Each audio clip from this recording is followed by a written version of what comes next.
Okay, so let me give you a little bit of time to copy this example down, and then we'll go over it, okay? All right.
Okay, give you another moment here.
Okay, so here in this problem,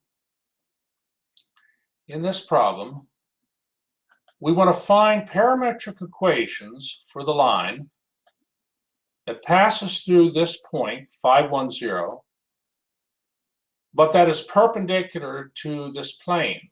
So we have a line that passes through a point, but is perpendicular to this plane, 2x minus y plus c equals 1.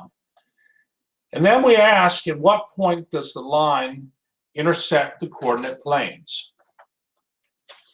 Okay, so there's nothing wrong with drawing a little picture of this situation. And on the next page, let's go ahead and look at the solution. I mean, this problem, when I did it, I approached it just like a student would, you know, and I mean, personally for me, pictures are very helpful. So what I do is I draw this line, and the line passes through, and obviously this is, you know, not like, the picture is not accurate in the sense that the plane is, you know, maybe the plane is not flat, like horizontal. This plane isn't really horizontal, but, you know, the plane probably looks different than what I have, and the line that we're talking about looks different. But it's just to get a picture in my mind, okay? That's what I'm drawing a sketch to get a picture in my mind. I have a line. The line passes through a point 510, okay? And there's a plane, and the line is perpendicular to the plane. So I'll draw here, actually, I should add to my sketch here, you know, a right angle, because this line is perpendicular to that plane.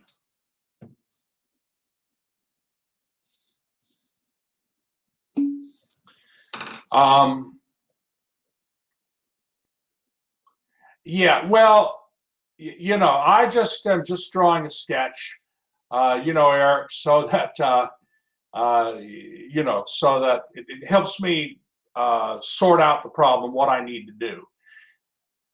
So we learned that a line in parametric, well, hold on here. We learned that a line, you know, the parametric equations of a line come from this vector equation, vector r equals r sub 0 plus t times v. The vector v gives the direction that the line's going in, and r sub 0 is a point on the line. So, well, I have a point on the line.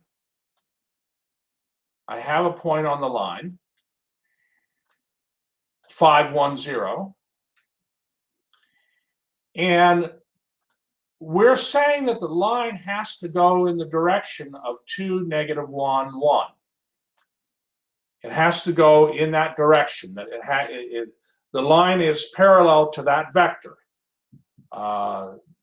with components 2, -1, 1. So where does the 2, -1, and also notice on the picture there where the plane is, I've drawn a vector perpendicular to the plane. You can see that. I denote that by the right angle. And I'm saying this vector has components 2, -1, 1. So where am I getting those components from? The 2, -1, 1.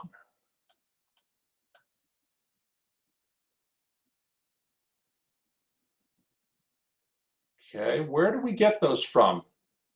Do you have an idea, Diadath? The only point I'm using is 510. We get it from the plane itself. That's exactly right. Good. That's right. And Christopher, that's right. The coefficients of the plane are of the variables are 2, -1, and 1. And so the plane, the orientation of the plane is such that it will be the vector 2, -1, 1 that vector would be perpendicular to the plane. And so our line has to go in that direction because the line is also perpendicular to the plane. And hence, we get these parametric equations. Are there any questions? Are there any questions, up to here?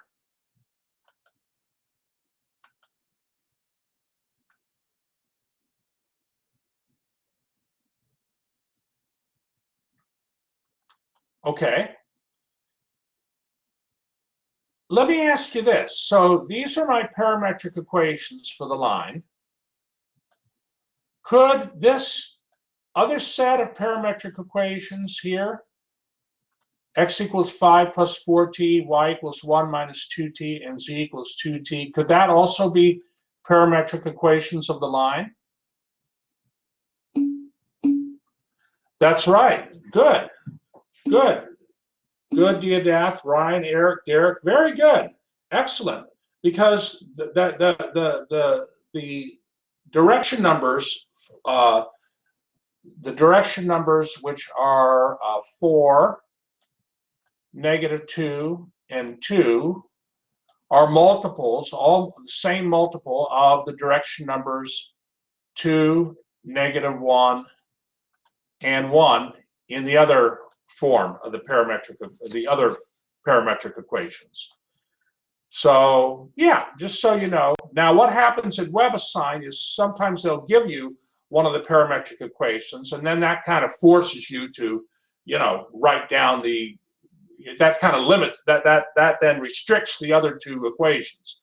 But that's okay. That's okay.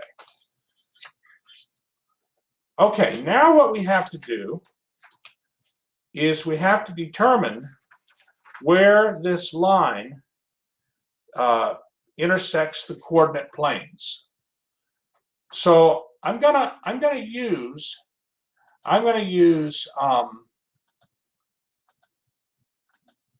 these parametric equations here, and well, one of the coordinate planes is the xy plane. Okay, one of the coordinate planes is the xy plane. Of course, the three coordinate planes are the xy plane, the yz plane, and the xc plane. But here's one of our coordinate planes.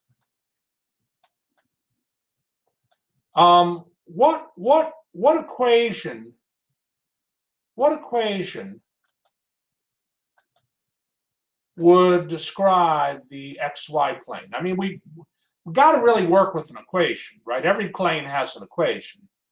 What equation would describe the xy plane?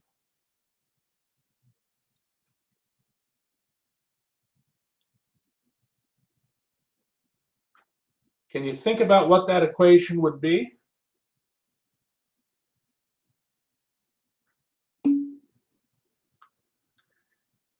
Well, it's not, the plane would be,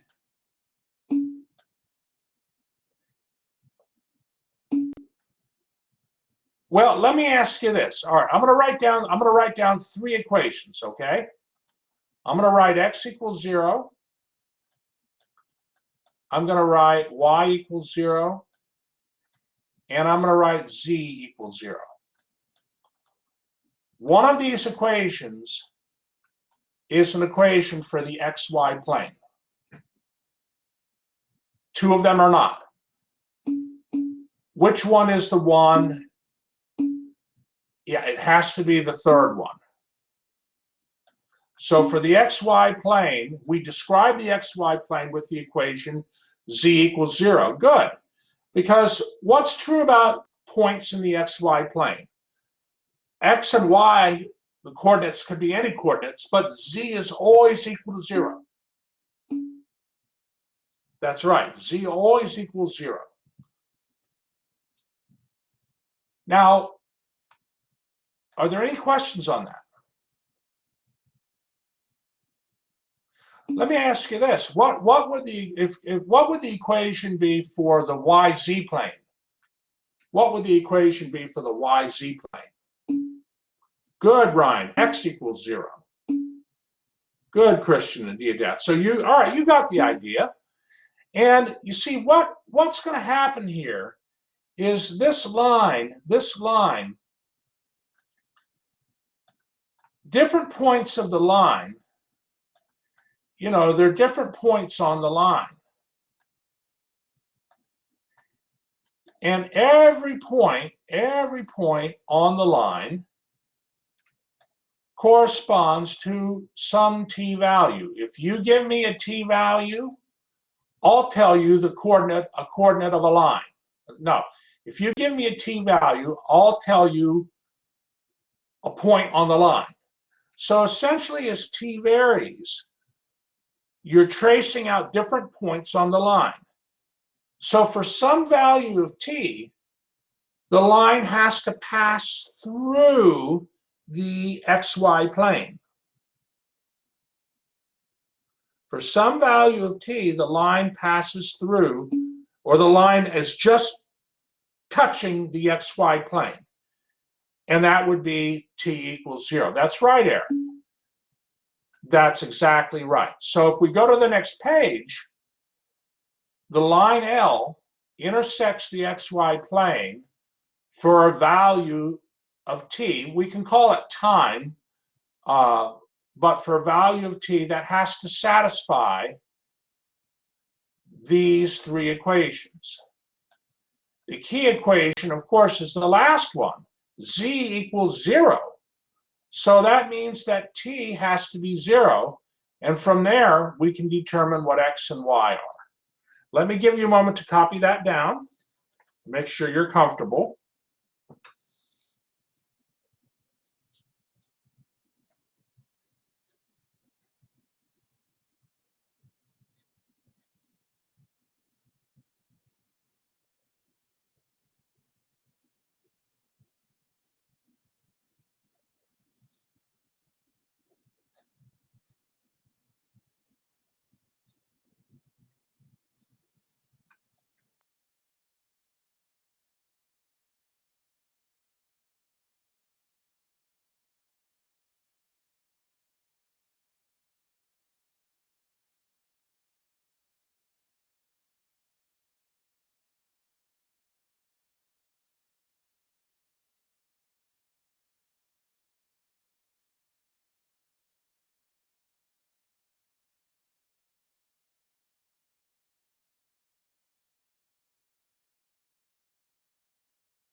Okay, so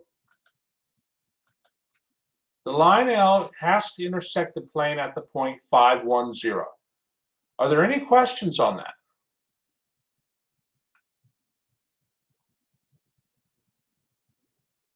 Who feels very comfortable with that?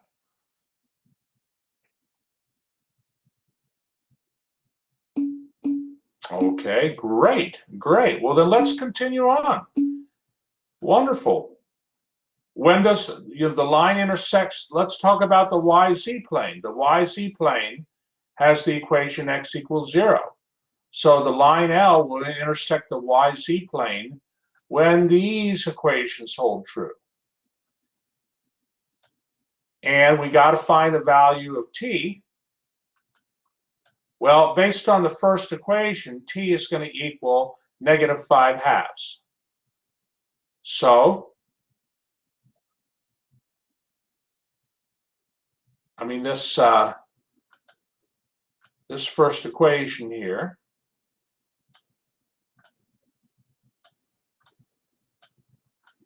means t is -5/2.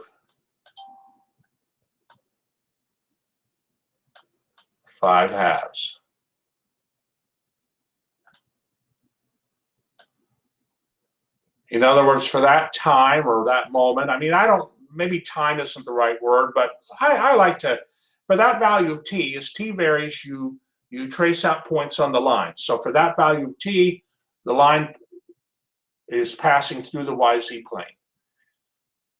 And so the line will intersect the YZ plane at the point 0.07 halves, -5 halves.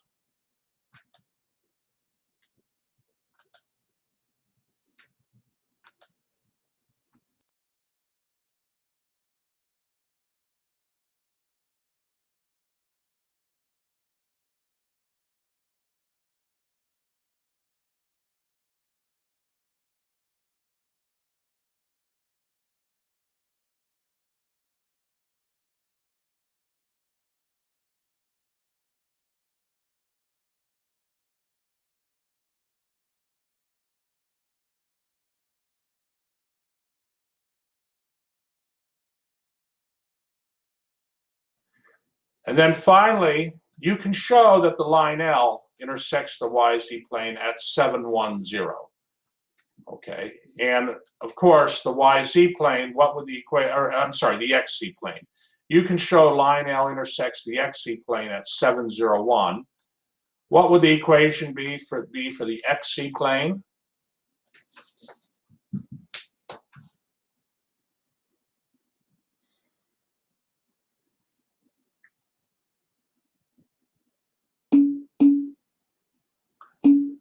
Y equals 0. So I didn't show the steps for this last part here. I'm sure you can figure that out. Not worried.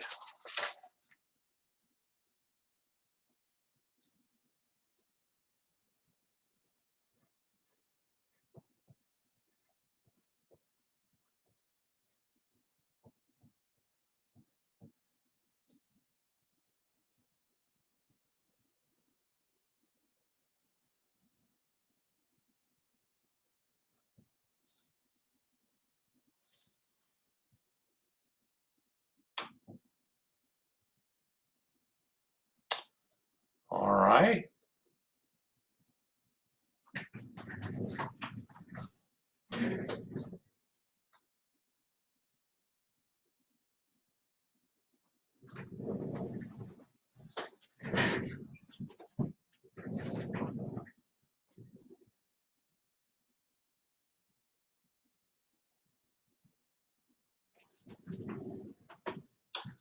All right. Are there any questions then? Are we?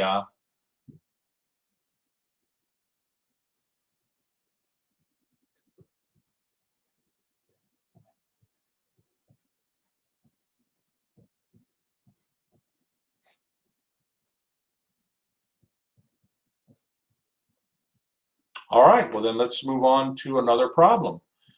May I move to the next example?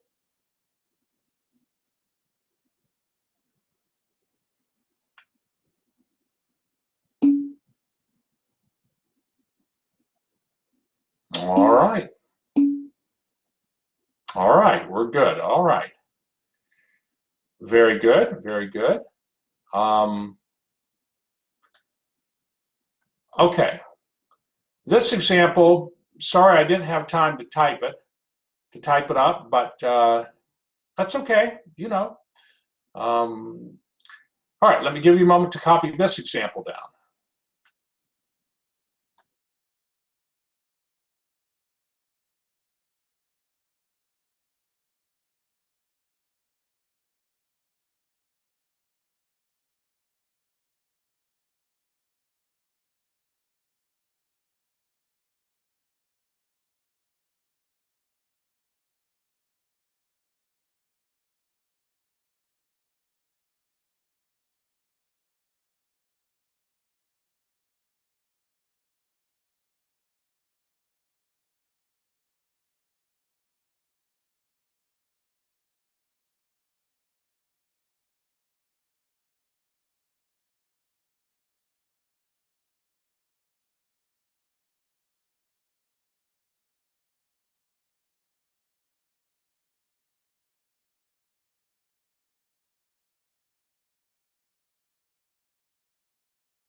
Okay, so in this problem, we want to find an angle between two planes. So of course, these two planes are, if you look at if you think about the normal vectors, what are the normal vectors here? The one plane, the normal vector is what? 1, 1, 1 for the first plane. What's the normal vector to the second plane going to be?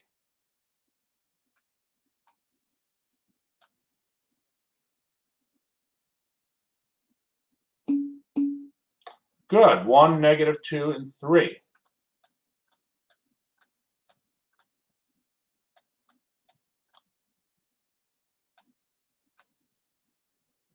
Now let me ask you this: if two planes, so this is important, you know, to get about your geometric thinking. If two planes were parallel, what would be true about the normal vectors to those two planes? And when I say normal vector to a plane, I mean a perpendicular vector to a plane. Normal vector means perpendicular vector. So if two planes were parallel, let's just say two, not these two planes, but if you had two parallel planes, what would be true about their perpendicular vectors or their normal vectors?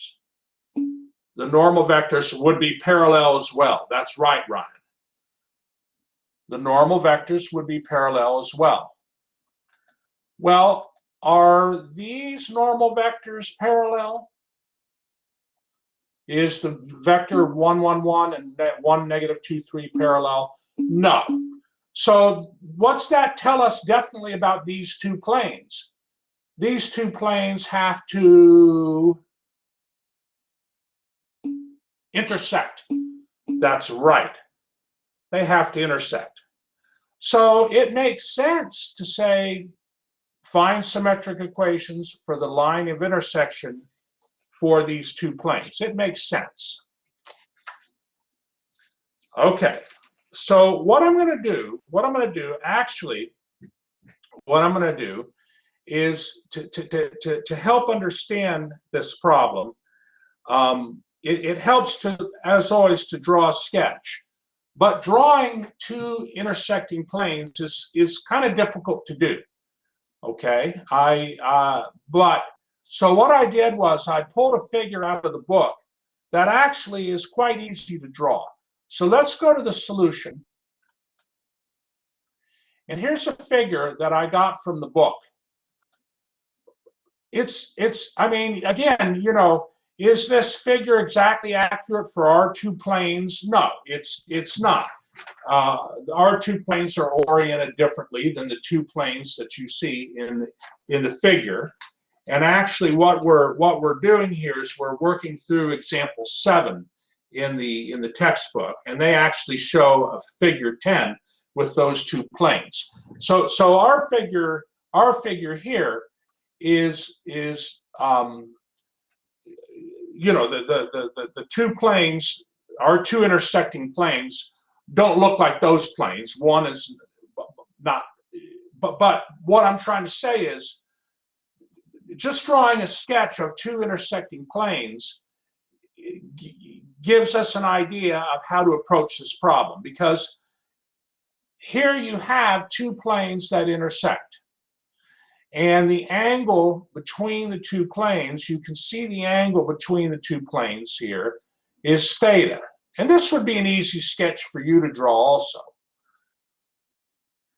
Well, look at what they're doing here. They're drawing normal vectors to those two planes. They're drawing normal vectors to those two planes. What is it? Does it seem to you clear that the angle theta, and when we say angle theta, we're talking about the acute angle between the two planes, okay? The two intersecting planes will have an obtuse angle between them and an acute angle between them, but we're talking acute angle. the acute angle between these two intersecting planes, theta, does it make sense that that acute angle theta would be the same angle between the two normal vectors to the plane, to the planes?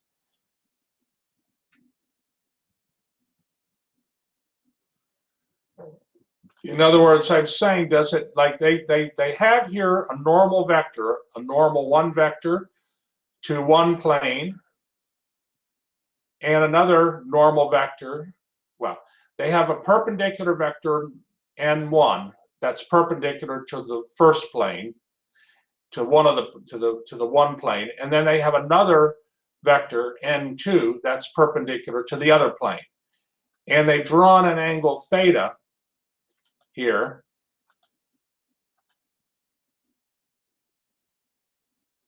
That's the angle between the vectors. Any two vectors, there's an angle theta between them.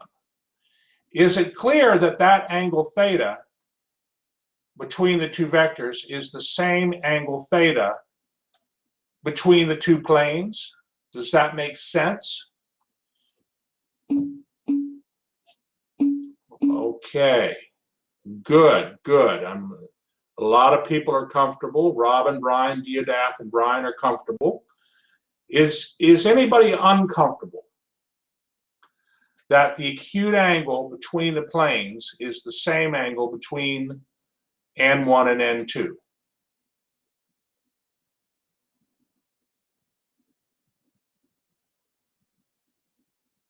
Are there any questions?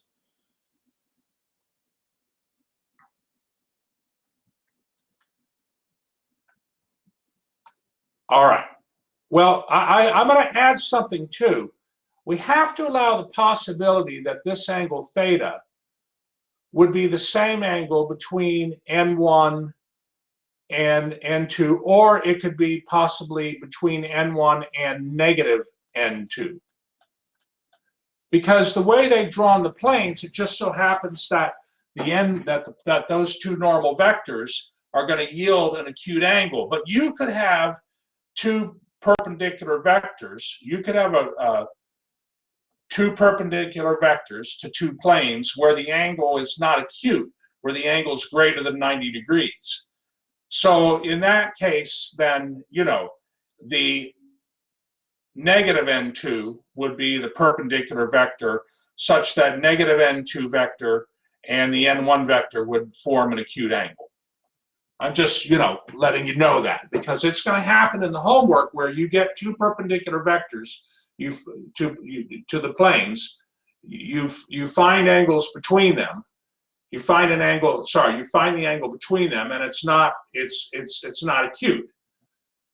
You know, and so you know, if you use then the negative n2 vector, it would be acute, the angle between that and n1. So I'm just saying, you know.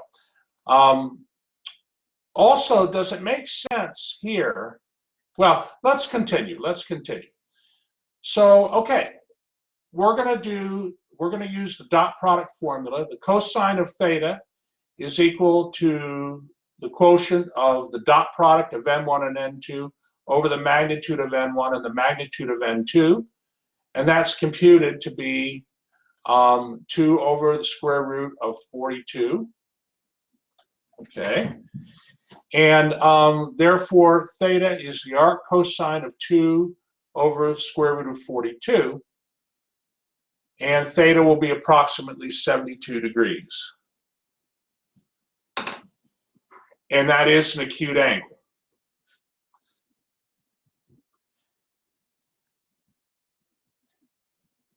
All right, are there any questions on these steps? Are there any questions at all?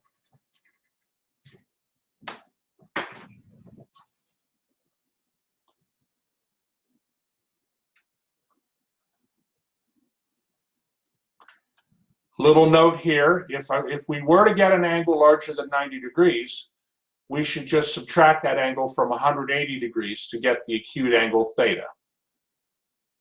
See, if you got an angle larger than 90 degrees, you'd be getting the obtuse angle between the two planes instead of the acute angle.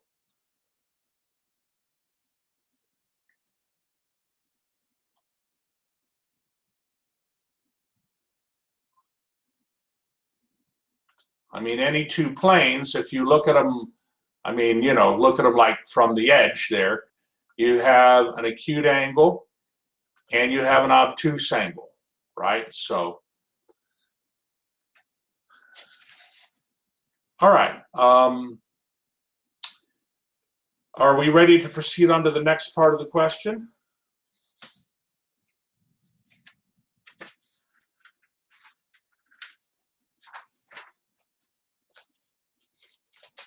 All right, well, the next part of the question says, find symmetric equations for the line of intersection L of these two planes. And for that, we have to, again, we can look at this picture. I really like this picture because it really, it's something that like students could easily draw. I always find a sketch helpful for these kinds of problems. And, you know, so there's a little note here that says the line of intersection L. So L is the line of intersection between these two planes. That line of intersection goes in the direction of the cross product and of the two normal vectors. That's interesting. Well, why would that be true? Why would that be true? Well, the cross product vector, I mean, how does the cross product vector relate to the two normal vectors?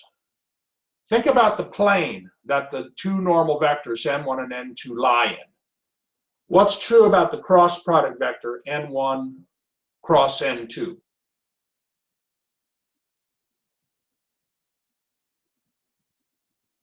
Who thinks maybe they could draw that, like starting, I'll tell you what, I got an idea. Starting right here, okay, right at this point, who thinks maybe they could draw that vector?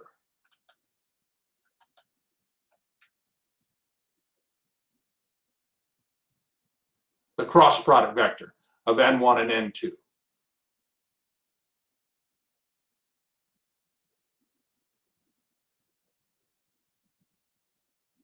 Okay, good, good. Thank you. Who did that for us? Okay, Robin, very good, very good. And what I'll do, Robin, I'll use, there we go, you have the right idea. Well, you're exactly right. I'm just using, you know, the drawing tool, but you're right. You're right. Because the cross product, hold on here.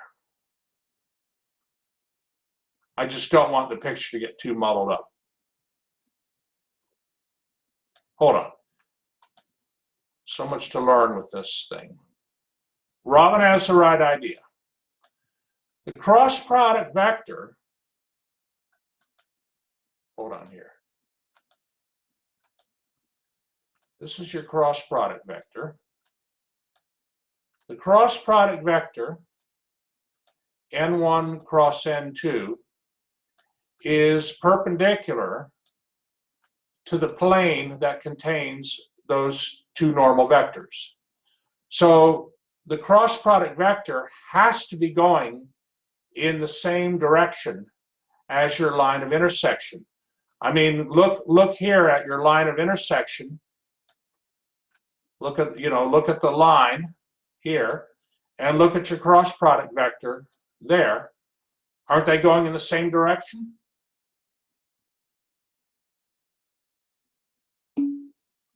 They absolutely are.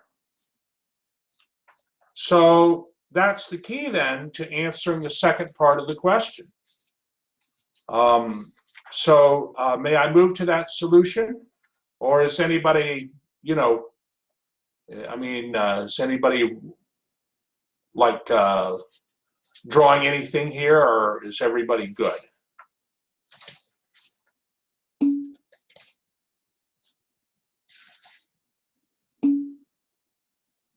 All right, very good. Well, then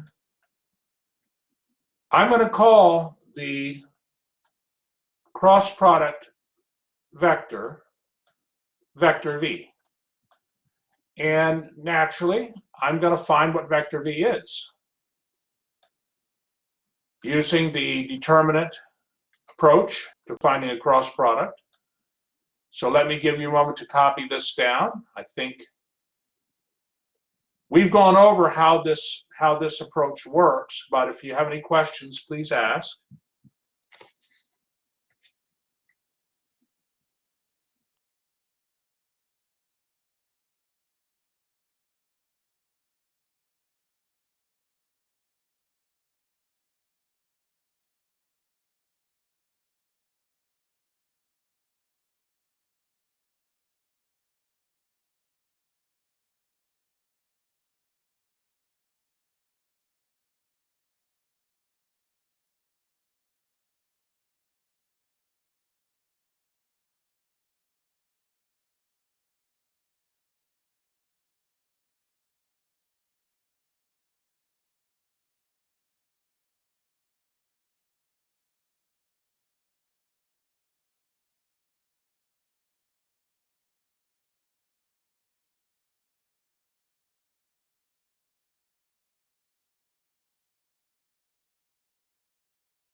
Okay, so all right, and well, does anybody need me to review this approach here? Or are we, so like the first term, term here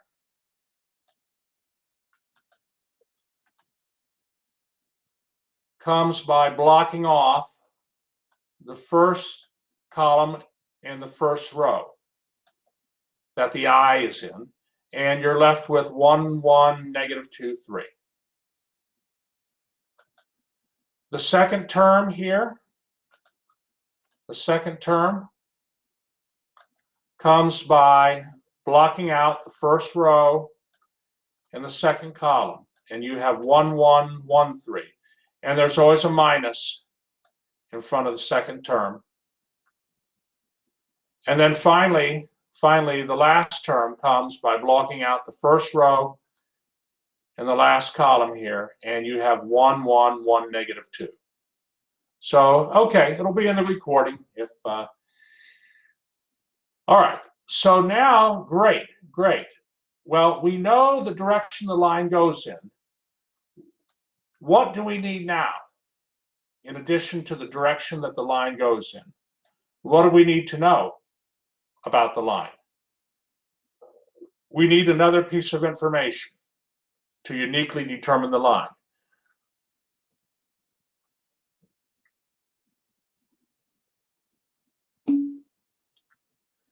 Well, an angle would work, Christian, but let's do as Robin suggests. We need a point. We need a point. If you think about the parametric vector, the parametric equations of a line, we construct them by finding the direction the line goes in and a point on the line.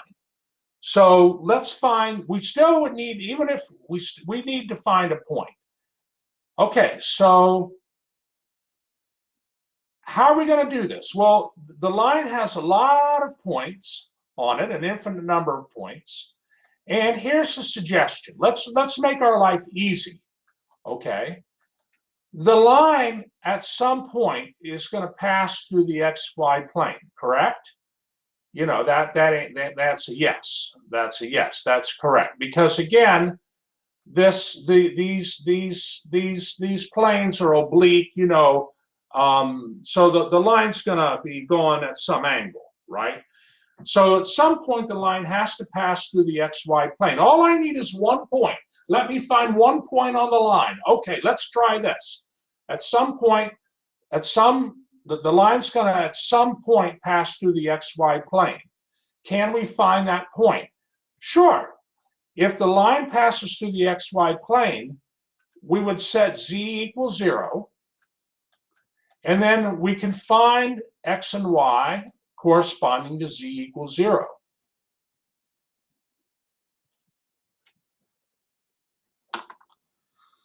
Okay, and so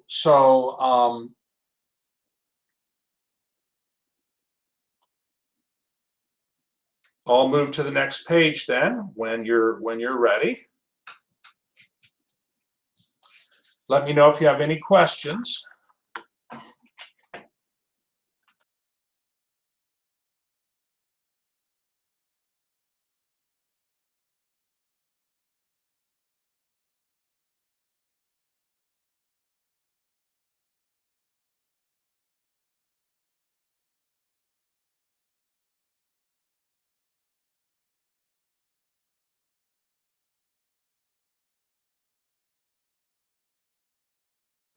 Okay, so let's go then.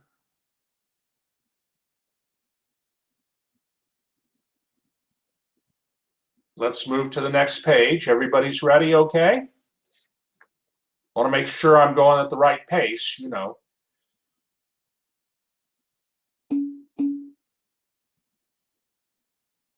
All right.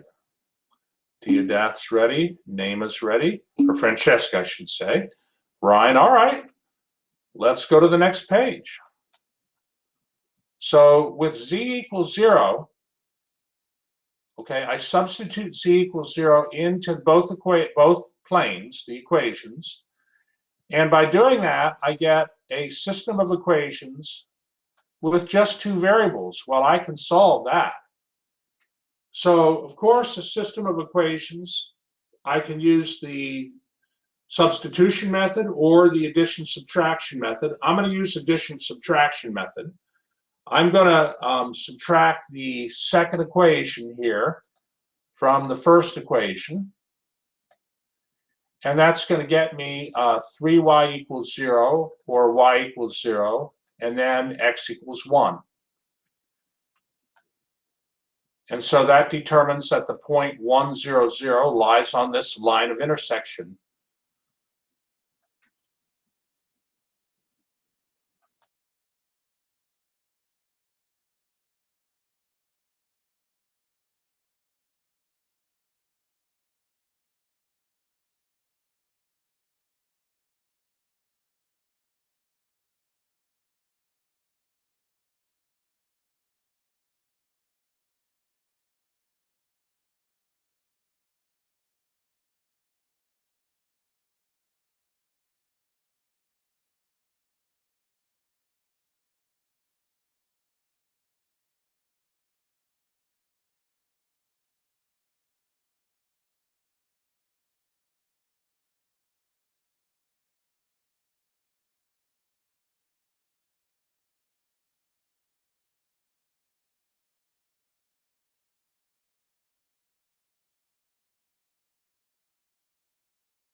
All right, and so now that we know the point, we can get our symmetric equations for the line L. Okay, so the symmetric equations, of course, are, you know, x minus x sub 0 divided by a equals y minus y sub 0 divided by b, and z minus z sub 0 divided by c. And the A, B, and C are your direction numbers for the line. The direction, and the line moves in the direction of, hold on, let me just check this. I want to be careful here, hold on. Yeah, the line moves in the direction of 5, -2, -3, in that direction. What I'm trying to say is the line is parallel to the vector 5, -2, -3. Hence, those are your direction numbers, A, B, and C. And then the point, x naught, y naught, z naught, is 1, 0, 0. And so there are your symmetric equations.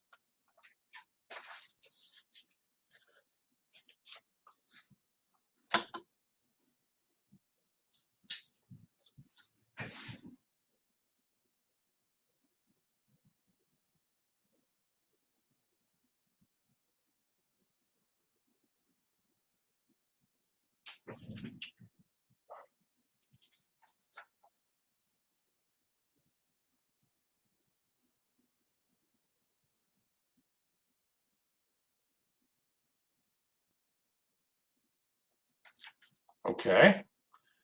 Are there any questions? How many think this is pretty cool? Pretty cool stuff.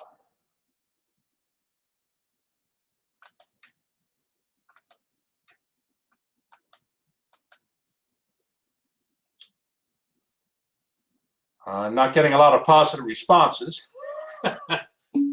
I mean, it's how many think it's beautiful stuff? Deodath likes it, right? Yeah, I mean, you know, you're getting. Thank you, Marvelous. Thank you, Ryan. Thank you, Robin. Thank you, Deodath. You're really your geometric thinking is evolving. You're learning to think in three-dimensionally now, three-dimensionally, and it's hard to think three-dimensionally.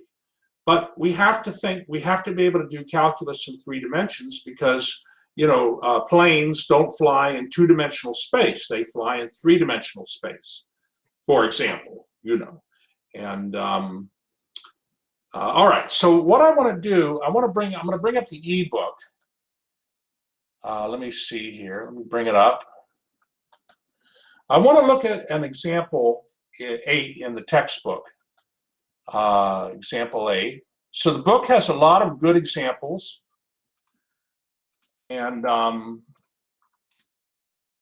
try to hit on a variety of examples. This one was from the book, but I try to pick different examples. Not all are from the book. I like to make sure you have a variety of examples. And let me see here. I'm just bringing up the ebook. I'm looking at section 9.5, example 8. It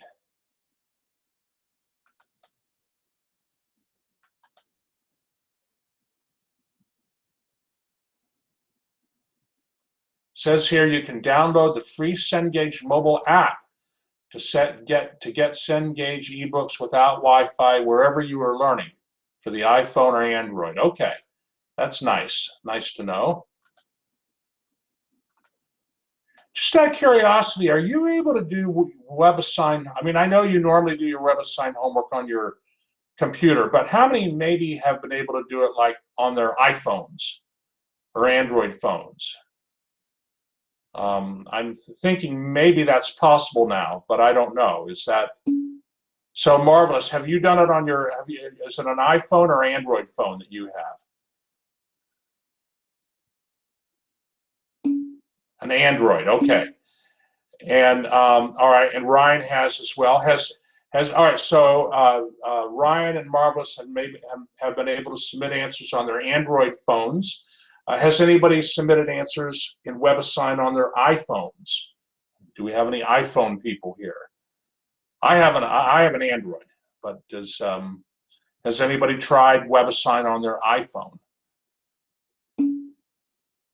So it worked for you, Eric. You did it once on your iPhone. Okay, so, all right. So it worked, but not the greatest, but it worked. Okay. I was just curious. I think they are making efforts in these, the format of WebAssign is a little different, and I think it's because they want people to be able to access things on their phones. And hey, you know, I like the idea of being able to do problems, submit answers on your phone.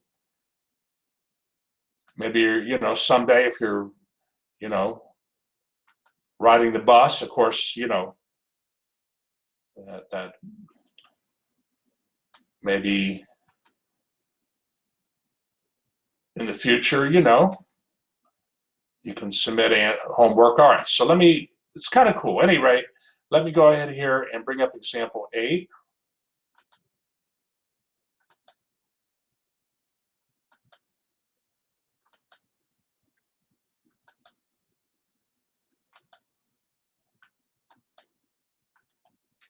Okay. So this is a problem where they want you to find a formula for the distance. Find a formula for the distance from a point to a plane. Now, if you take linear algebra, which is Math 284, you're going to find a more elegant way to do this. Okay, but we're going to do it the multivariable calculus way. So I just want to go over how they do this because you have a problem in your homework dealing with this. So they say, all right, let's you have some point. Hold on here. Let me get to the. All right, you have a point in the plane, and let B be a vector corresponding to the point to the vector. Sorry, let B be the vector corresponding to the vector P naught P1. Okay, so they have a picture here. Figure 12, here's a point P1 that is not on the plane, and then you have a point P naught on the plane. And what they are looking for is the D distance here in figure 12. Now that D distance is the length, well, I want to be careful here. They've drawn a normal vector from the plane up towards the direction of the point P1, but the length of that normal vector is not the distance. Okay, the distance is longer based on the picture. And they've drawn a vector B also going from point P sub 0 to P sub 1. So the projection of the vector B onto the normal vector, okay, let me, hold on here. The vector B has these components, and that makes sense. You're just subtracting the points. From figure 12, okay, from figure 12, you can see that the distance D from the point P1 to the plane is equal to the absolute value of the scalar projection of the vector B onto the normal vector. And that's absolutely true. So the component, hold on here, the scalar projection, okay, if you remember from projections, which you learned back in section 9.2, I'm actually looking at 9.2 real quick here, but you learned in vectors about a formula. Hold on here, let me just find it. I think it was 9. Hold on. No, it was 9.3, the dot product. Yeah. The scalar projection of B onto A, that number, is defined as the dot product of AB over the magnitude of A. So the scalar projection of the normal vector, no, the scalar projection of the vector b onto the normal vector is just the absolute value. Hold on here. It's the absolute value of the dot product divided by the length of the normal vector. Okay, that's what that is. And they come up with this formula. So I mean, I think this is actually worth talking about. Of course, in linear algebra, you'll have a more elegant way to find the distance between a point not on the plane and the plane. But how many maybe have needed to find the distance between a point and a plane, maybe in one of their other classes? Has anybody seen this kind of thing come up in maybe one of their other classes, like an engineering class? Or I was curious if anybody's ever used this formula.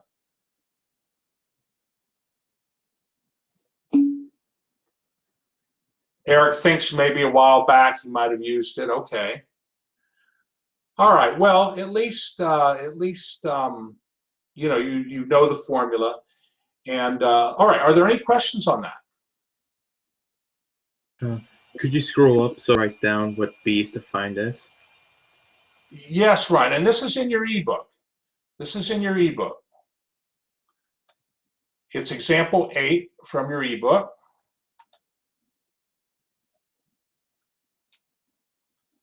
So in the homework, you're basically going to be applying the formula, that distance formula. All right, are there any questions?